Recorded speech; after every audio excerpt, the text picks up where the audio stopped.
If you like sending people to sleep, carry on using slides like this. No, seriously, stop it and follow this process instead. Before doing anything, we need to make a good plan. Start thinking about the stories that you want to tell, the ways that you're going to engage the audience, and put this into empty slides, literally just the headings as you're going to go through that story. Once you finish your plan, you're going to create a new document for all of your notes. This includes all of the text that you want to say, plus any graphs or figures. Pretty much everything that you need in order to tell that story.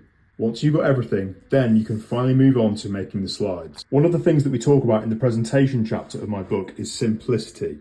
That's because your audience has come to listen to a presentation and not read a whole novel from 30 feet away. What you really want is for you to do all the talking and then just have the bullet points to back up what you're saying in the background and provide prompts for you to know what you're talking about. Start thinking about ways to engage the audience, and you can do that by asking the audience questions to make them think about what you're going to be talking about. Further, you want to keep your slides visually appealing, so that means using bold text so the audience know exactly what to look at. Pictures and graphs tell 1,000 words, so make sure you use those as well. But overall, just make sure your slides are balanced and symmetrical and don't take anything away from what you're saying. Once you've done this step, you can start to relax because you've done the majority of the work, so go and take yourself a break. And once you come back, you can start the process of simplifying the slides, so remove everything in there that you don't want or detracts away from what you're saying. Adding in themes and links back to the start of the presentation is a great way to sound really smart as well. And ideally keep to the 1 slide per minute rule, which means if you've got a 15-minute presentation slot, make sure you've got no more than 15 slides. And finally, when you're happy with all of that, it's time to practice. Now, I could probably do a whole video about practicing, but to give you a brief summary, you want to spend some time practicing alone,